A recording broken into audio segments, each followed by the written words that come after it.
For 30 seconds there is only the deep. Murky green light, silt swirling like ghosts. Then, a shape emerges from the darkness. Vague, monstrous. A car. There's no music. Just the distorted, heavy sound of water and the groaning of machinery.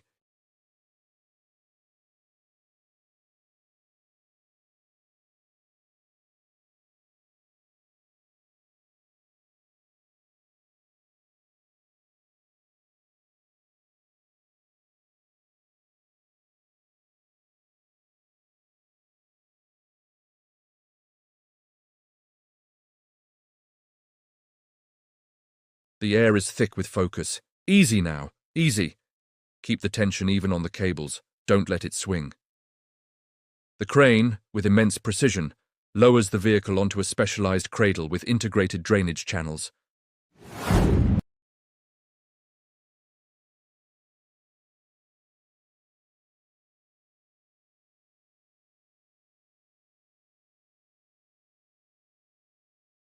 It's osmotic shock, the trauma of moving from a stable, anaerobic environment to our world of oxygen and gravity. One wrong move, and the car could tear itself apart. We move in close. A technician's hands, steady and sure, place large, clear suction cups on the car's fragile roof. We hear the solid thump of contact, then the high-pitched whine of a vacuum pump engaging. The suction creates a secure seal. How does the lower support look? Vacuum pressure is stable. We can proceed with the extraction.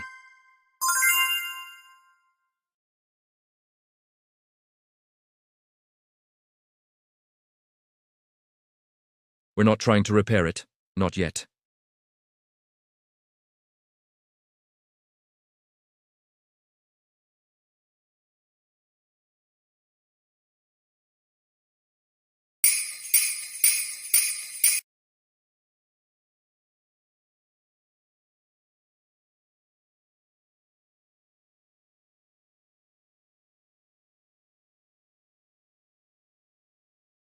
A flashlight beam scans the floor pan, cutting through the gloom.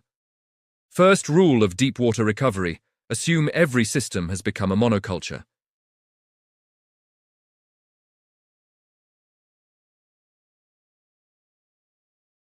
It has digested distinctions, blurring the lines between metal, fluid, and fabric.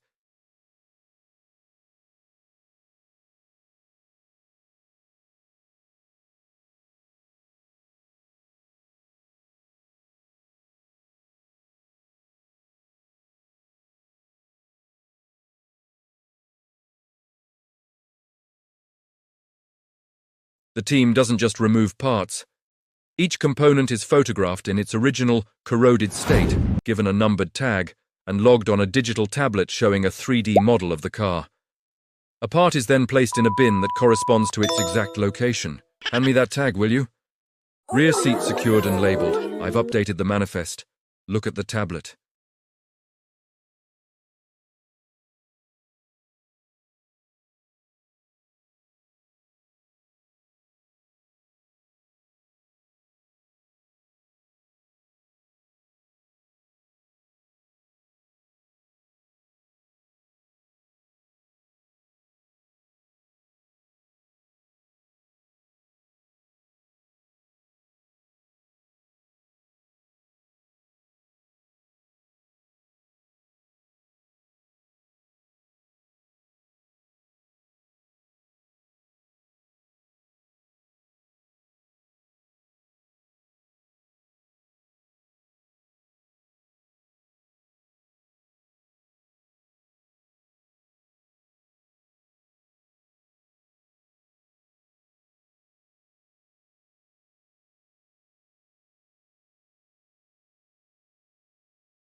A slow pan over the organized bins, the 3D model on the tablet, now almost entirely yellow.